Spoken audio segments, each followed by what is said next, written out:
Hello everyone, this is Doxy Mom and welcome back to my channel. If you haven't done so already, I greatly appreciate if you hit that little red subscribe button. You can ring the bell for notifications, and if you like this video, just give it a thumbs up. Well, Miss Indy and we're here to bring you the news in 15 minutes or less, and we've got a lot of news today, so let's get started. Now, just as I was uploading my video yesterday, and about at the same time, Boxer Dad, he was walking through the door, and I asked him about the stock market, and, well, he said it had gone down 300 points. Because I had seen where the Fed had cut the rates, so I went to do a little digging. Because normally the stock market, it usually goes up when rates are cut.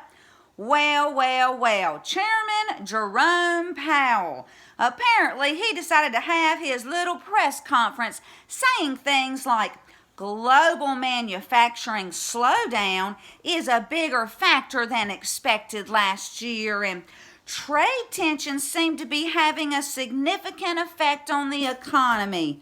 I mean, really, Jerome? Unemployment is at a 50% low. Our economy is doing great and inflation is pretty much staying steady. Now, Mike Lowengardt, he's the VP of Investment Strategy at E-Trade. He said the biggest surprise here is what's not being said. There's nothing in the statement about growth cooling here at home, and there's not a whole lot to suggest another rate hike is coming in the pike.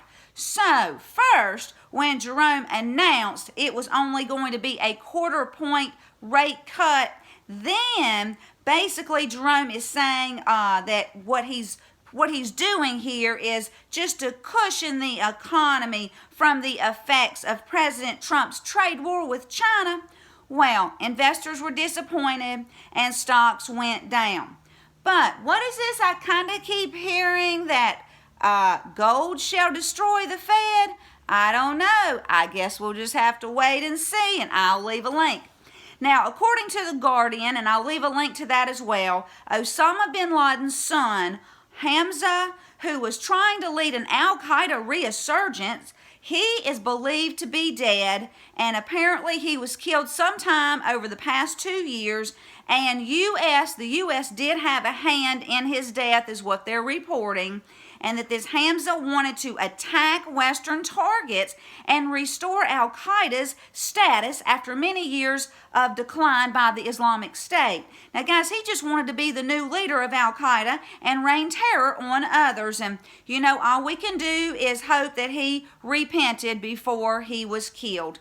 In other news, Jeffrey Epstein, he was in court yesterday, Wednesday, July 31st, and all the news outlets are reporting this, and guys, I am linking so many things. If y'all will just Google it, I'm sure you'll find it, and I found this in several different articles, but apparently the judge has set a tentative court date of June 8th, 2020, but the judge will push that date back if the defense isn't ready by then. Bail is still denied, so this is good, and Epstein will remain at the Metropolitan Correction Center in New York, and hopefully they will keep him safe because, this is going to bring down a lot of people, guys, but we have to pray for his safety, okay? Then remember back in January when Gillette razors put out those awful ads trashing men and talking about toxic masculinity? Where the company decided the best way to promote their product was to attack their customer base. Well, that didn't turn out so well for Gillette. Apparently, they lost about $8 billion last quarter, and I wonder if the people who came up with those ads are still working for Gillette. God made men and women different for a reason, and I'll leave a link. Now, Breitbart News, they're reporting that the FBI has raided the South Bend, Indiana Housing Authority, and that's where Pete Buttigieg, he's the mayor and one of those Democrats running for president, and apparently under Pete, the South Bend Housing Authority has suffered embarrassing audits showing mismanagement of their authorities and misuse of federal funds. In 2015, the entire Board of Commissioners resigned after a HUD audit put the housing authority in troubled status. So, apparently this has been going on for a while, and you know, if Pete can't keep his own house in good order, then how's he supposed to run our country? I'll leave a link. Now, The Hill reported yesterday, and I'll leave a link to that as well, that Senate Democrats have introduced a bill to ban the death penalty less than 1 week after AG Barr and the Justice Department announced it would resume federal capital punishment. Well, can you say panic? Anyway, Cory Booker, Dick Durbin, Patrick Leahy, they introduced the bill on Wednesday. It's co-sponsored by Kamala Harris, Bernie Sanders, and a few other Democrats.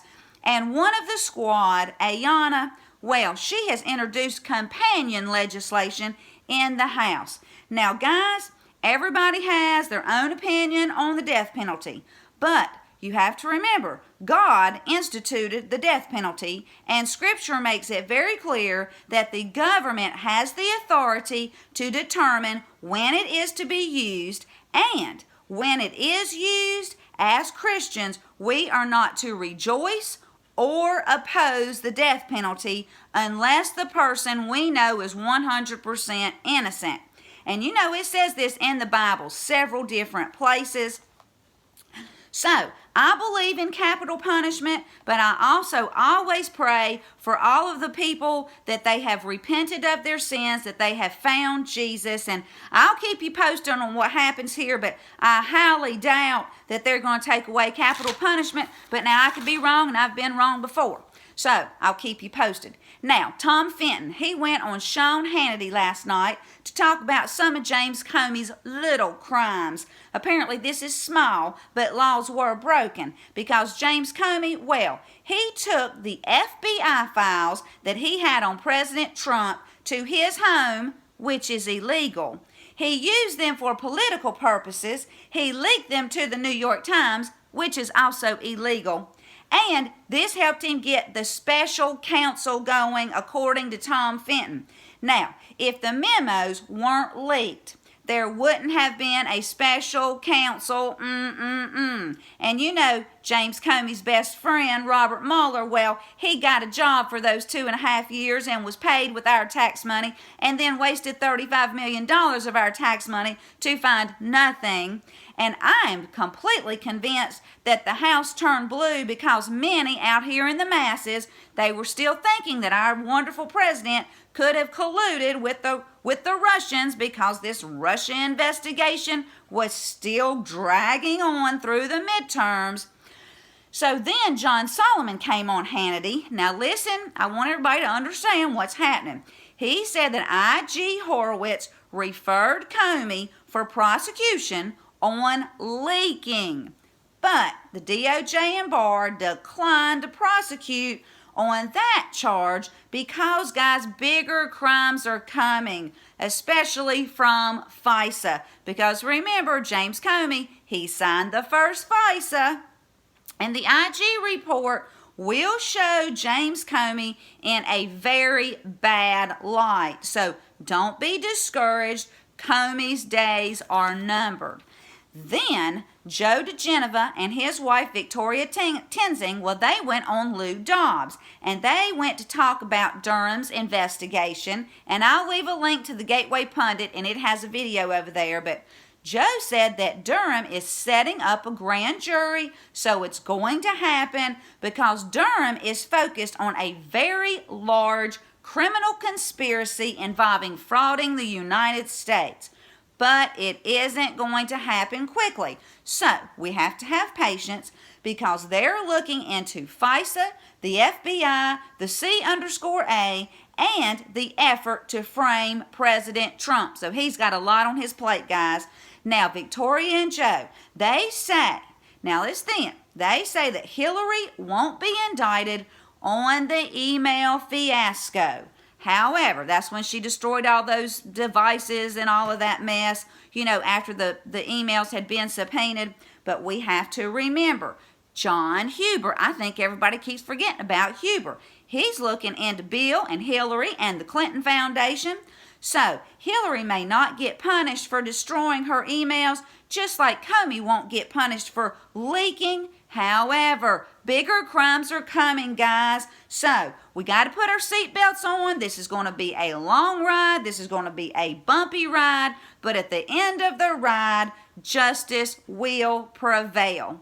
So, now here's your daily reminder to make sure you're praying for our wonderful president and his family, all the white hats fighting to keep this country safe. And until next time, guys, this is Doxy Mom. Thank you for tuning in. If you like this video, give it a thumbs up, and God bless you all.